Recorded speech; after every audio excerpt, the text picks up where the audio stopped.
مدد يا رسول مدد يا صادق مدد يا مشاء دستور ولا شاء الله فاز محمد مدد طريقتنا الصحبة والخير في الجميع. بسم الله الرحمن الرحيم. فلله العزة ولرسول المؤمنين. İzzet, şeref Allah Azze ve Celle Peygamber Efendimiz'e sallallahu aleyhi ve sellem ve onların yolunda gidenler, müminlerin izzet ve şeref onlarındır. Allah Almighty declares that He has reserved glory, honor, dignity and excellence to the Prophet, peace and blessings be upon him, and to those who follow him.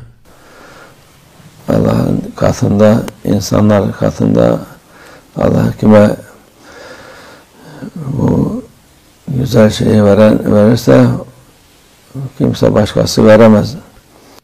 And honor, glory, dignity, excellence, these are qualities and attributes which can only be given by Allah Almighty to you, and these are attributes which may not be given to you by humans, but are an award by Allah Almighty. Yüksek mertebedir bu. To be honored in the sight of Allah Almighty represents a high rank. Mümin bundan iftihar etmesi lazım. As believers, we must be proud to be honored by Allah Almighty.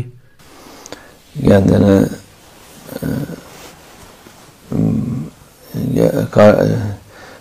mümin olmayan karşısında, kafirin karşısında küçük görmesin.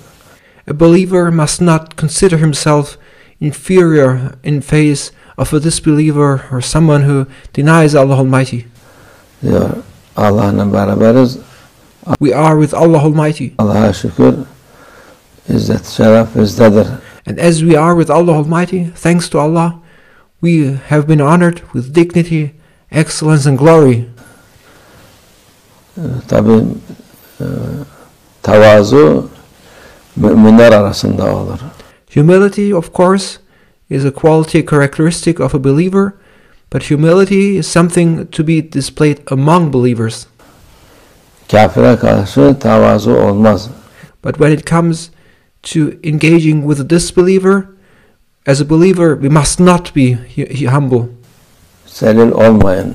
We should not consider ourselves inferior or lower to a disbeliever. Kafire karşı.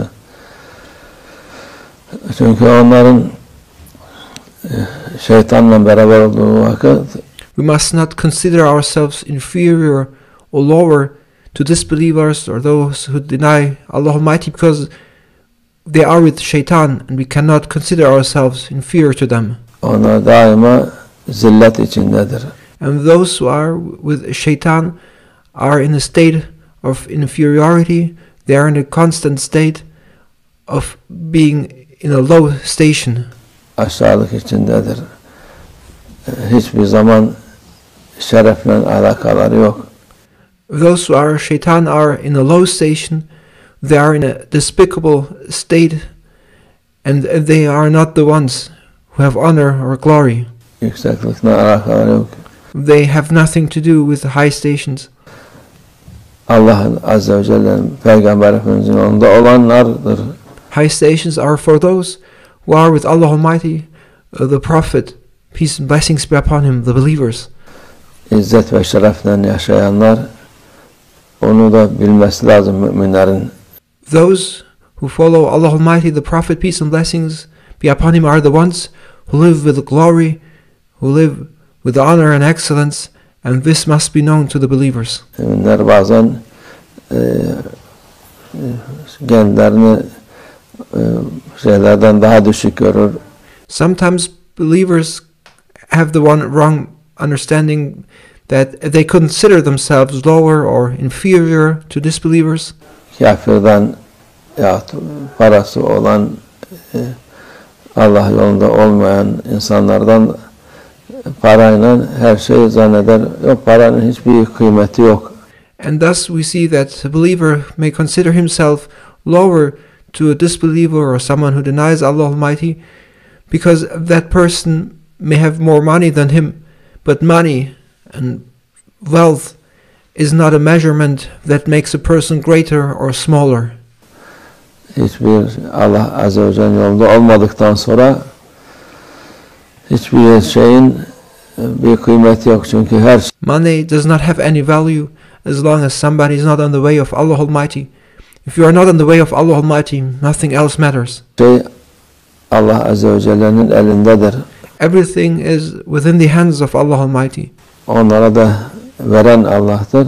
It is Allah Almighty who provides you. It is Him, Allah Almighty, who grants wealth and richness. Sana da veren Allah. Onlara para, pul vermiş.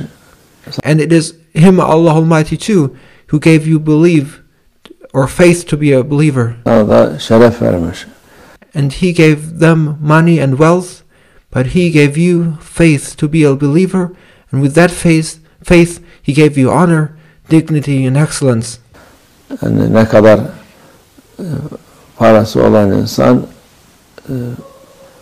doğru yolda olmadıktan sonra beş para etmez. No matter how much money you have, no matter how rich you are, if you do not have faith, then you are not worth a penny. Parası da zaten kendisine de yaramaz, başkasına da yaramaz. Because if you do not have faith, that money will neither benefit you yourself nor somebody else. Onun için mümin imanıyla iftihar etsin. Therefore, as believers, we must be thankful and proud of our faith, which is a divine gift by Allah Almighty. Kendini zelil görmesin. Do not consider yourselves to be lower or inferior to disbelievers.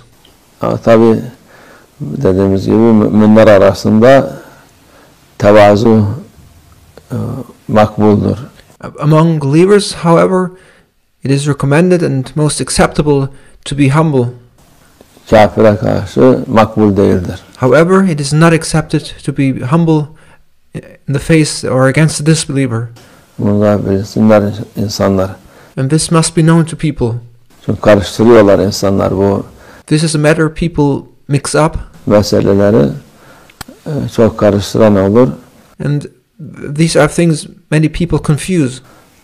Tabii bir insanlık icabı insanlarla görüştüğünüz vakit ya yaptığı vakit insanoğlu gene birbirlerine hürmet eder, yapar.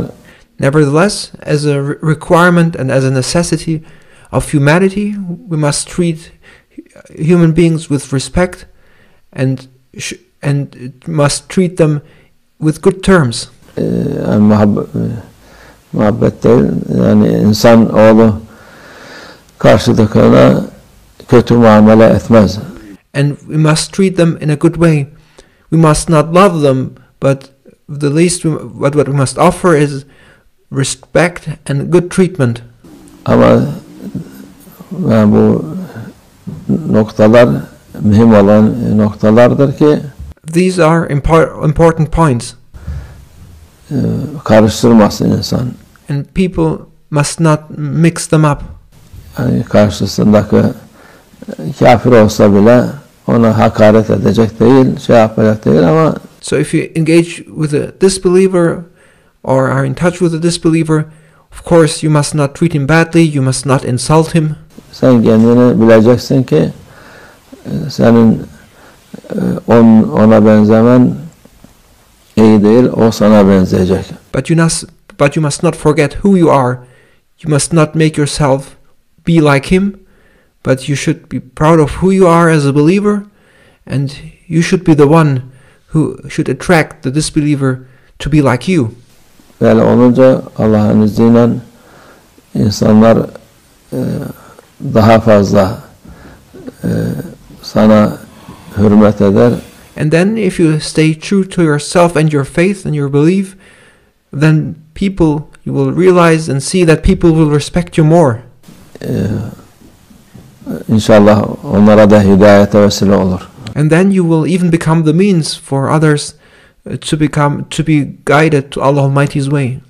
Çünkü bilecekler ki izzet şeref Allah Azze ve Celle olanla beraberdir. because by looking at you and by being with you, they will realize that to obtain honor, excellence and glory, dignity, one needs to be with Allah Almighty. Onunla ol, sen de şeref bul. Be with Allah Almighty and you will obtain glory and honor and dignity. Olmasan sen kaldığın yerde kalırsın. But if you are not with Allah Almighty, then you will just remain in that low position in which you are. Dediğimiz gibi şey yapmak, kötü muamele falan değil de. Of course, we must not treat anyone badly. Sen kendini bileceksin. We must treat everyone with respect, but we must also be aware of who we are and stay true to ourselves and our faith. Allah hidayet versin herkese. May Allah Almighty guide everyone to the right way. O güzel izzet ve şerefle yaşasınlar so that everyone may live with honor and dignity. inşallah. Ve minallah tevfik. El Fatiha.